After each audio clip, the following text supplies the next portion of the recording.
Welcome on are के maths classes. जैसा कि आप सभी को विदित है कि कोविड-19 के कारण काफ़ी समय से हमारे विद्यालय शुरू नहीं किए जा सके हैं, जिसके कारण आपके और समस्त छात्र हितों को देखते हुए माध्यमिक शिक्षा बोर्ड द्वारा आपका कुछ सिलेबस कम किया गया है। कुछ प्रश्नावलियाँ पूर्णतः हटा दी गई है, कुछ प्रश्नावलियों में कुछ टॉपिक हटाए गए हैं।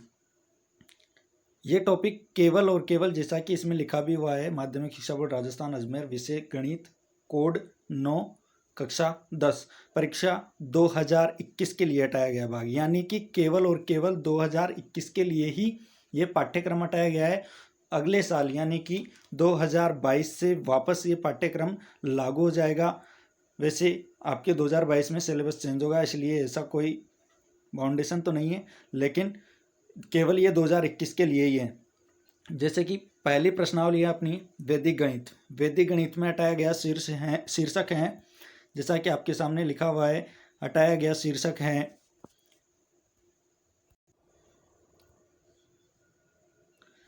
वैदिक पद्धति द्वारा समीकरणों के हल।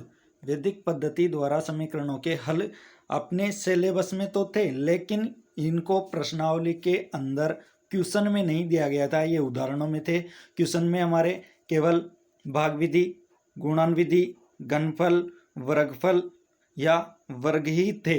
इसके अलावा वैदिक पद्धति द्वारा सरल समीकरणों के हल थे बीजगणित, यानी कि प्रश्नावली में उदाहरणों में दिए हुए थे, जो कि पिछले साल संशोधित पाठ्यक्रम आया 2019-20 में, तब हटा दिए गए थे, लेकिन ये उदाहरणों में शेष थे जो अब पूर्णतः रूप से हटा दिए गए हैं। प्रश्नावली 2 है हमारी संख्या पद्धति। संख्या पद्धति अब पूर्ण रूप से हटा दी गई है इस साल। अब संख्या पद्धति बिल्कुल भी नहीं आएगी, यानी संख्या पद्धति बिल्कुल हट चुकी है। इसके बाद है प्रश्नावली 3। प्रश्नावली 3 में है बीजगणित। बीजगणित में आते हैं तीसरी प्रश्नावली आती है बहुपद। उसके बाद चौथी प्रश्नावली आती है दो चरों वाली रैखिक समीकरण एवं असमीकाएं। तीसरी प्रश्नावली आती है इसमें समांतर श्रेणी, यानी कि तीसरी, ये चौथी और ये पांचवी प्रश्नावली। तीसरी प्रश्नावली के अंदर से वास्तविक गुणकों वाले बहुपद पर भाग एल्गोरिथम पर लघुत्तम कथन, यानी कि वास्तविक गुणकों वाले बहुपद पर भाग दिए हुए थे एल्गोरिथम विधि से, वो पूर्णतः रूप से हटा दिए गए हैं। इसके बाद प्रश्नावली में हमें लस और मश ज्ञात करने थे, लघुत्तम समापवर्तक और महत्तम समापवर्तक, जो भी हटा दिए गए हैं। उसके बाद प्रश्नावली 4 है दो चरों वाली रैखिक समीकरण एवं असमीकाएं, जिसमें से दो चरों वाली रैखिक असमीकाएं आपको दी गई है। इसमें से आपको केवल रैखिक समीकरण हटाइए, जो कि हमारी प्रश्नावली 4.2 में है। इसके बाद है प्रश्नावली 5। प्रश्नावली 5 में हमें केवल 5.3 हटाया गया है, बाकी सारे ऐसे कैसे ही हैं। प्रश्नावली 5 में 4 में हमारे पास 4.2 हटाया गया है। प्रश्नावली 5 में n पदों के योग मानक परिणाम को निकालने की विधि थी, जो कि हमारी प्रश्नावली 5.3 में थी। 5.3 बिल्कुल हटा दी गई है। इसके बाद आती है चौथा भाग है हमारे पास।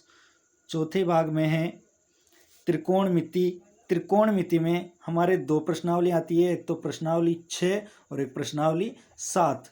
प्रश्नावली 6 में त्रिकोणमितीय अनुपातों में संबंध वाले जितने भी क्वेश्चन थे, संबंध वाले सारे क्वेश्चन हटा दिए गए हैं। हाँ, कोणों के अनुपात वाले प्रश्न नहीं हटाए गए हैं, यानी कोण वाले प्रश्न नहीं हटाए गए हैं सारणी से।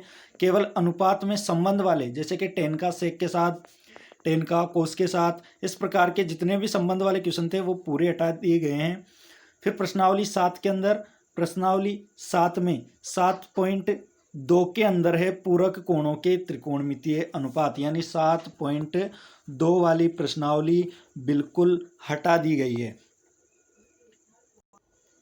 इसके बाद प्रश्नावली 8 आती है। प्रश्नावली 8 के बारे में इस संशोधित पाठ्यक्रम में कोई भी चर्चा नहीं की गई है, इसका मतलब उसमें कोई भी बदलाव नहीं है, यानी प्रश्नावली 7 पूरी सेम एज इट इज ऐसे के ऐसे ही आएगी। प्रश्नावली 8 ऐसे के ऐसे ही आएगी। इसके बाद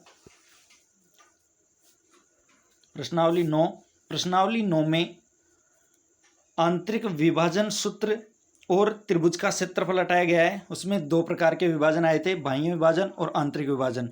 एक उसमें त्रिभुज का क्षेत्रफल ज्ञात करने के कुछ क्वेश्चन भी आए थे त्रिभुज के क्षेत्रफल के संबंधित, तो उसमें बाह्य विभाजन को नहीं हटाया गया है, केवल और केवल आंतरिक विभाजन को हटाया गया है। आंतरिक विभाजन इसमें से हटा दिया गया है।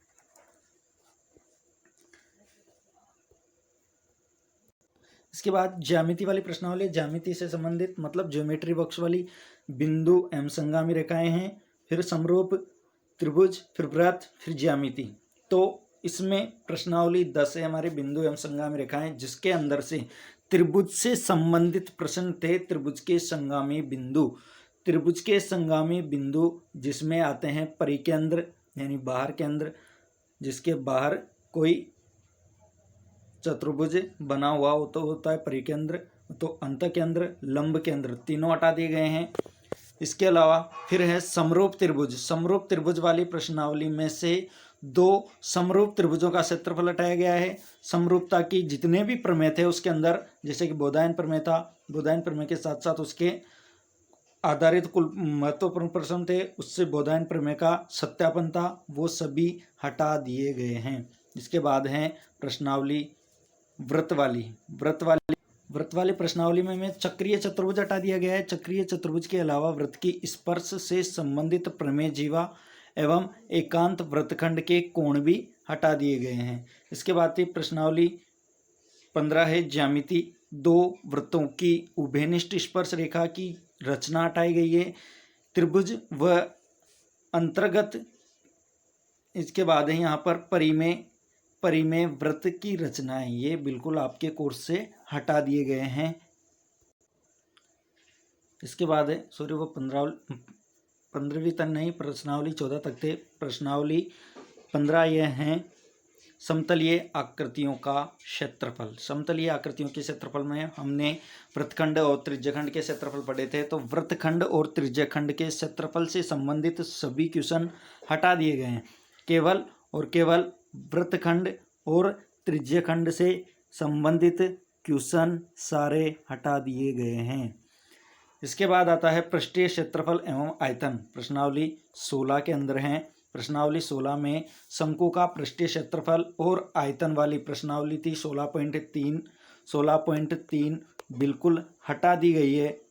16.3 में एक तो था शंकु का वक्र पृष्ठीय क्षेत्रफल, शंकु का पृष्ठीय क्षेत्रफल यानी संपूर्ण पृष्ठीय क्षेत्रफल, और शंकु का आयतन, यानी कि सभी क्वेश्चन प्रश्नावली 16.3 के हटा दिए गए हैं। उसके बाद जितनी भी प्रश्नावलियों के अंदर हमारे क्वेश्चन आए थे कि जैसे कि गोले को बेलन में बदलना या किसी बेलन को शंकु में बदलना, इस प्रकार के बदलने वाले जितने भी क्वेश्चन आए थे, पिघलाकर मोड़कर कैसे भी, वो बदलने वाले सभी क्वेश्चन हटा दिए गए हैं। चाहे वो किसी भी पॉइंट में हो, चाहे 16.1 में हो, 16.2, 16.3 हो, 4 हो, कोई सी भी प्रश्नावली में हो, वो सभी क्वेश्चन हटा दिए गए हैं। इसके बाद प्रश्नावली 17 और 18 आती है। प्रश्नावली 17 और 18 में से केवल एक ही पॉइंट हटाया गया है, बहुलक, यानी प्रश्नावली 17 का बहुलक हटाया गया है। इसके अलावा प्रश्नावली 18 में कोई चेंजेज नहीं है। प्रश्नावली 18 की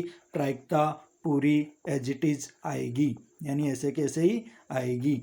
जबकि सांख्यिकी का बहुलक टॉपिक हटा दिया गया है। ये आपका संशोधित पाठ्यक्रम था, इसे आप अभी आगामी भविष्य के लिए पढ़े तो सही, लेकिन परीक्षा की दृष्टि से छोड़ दें।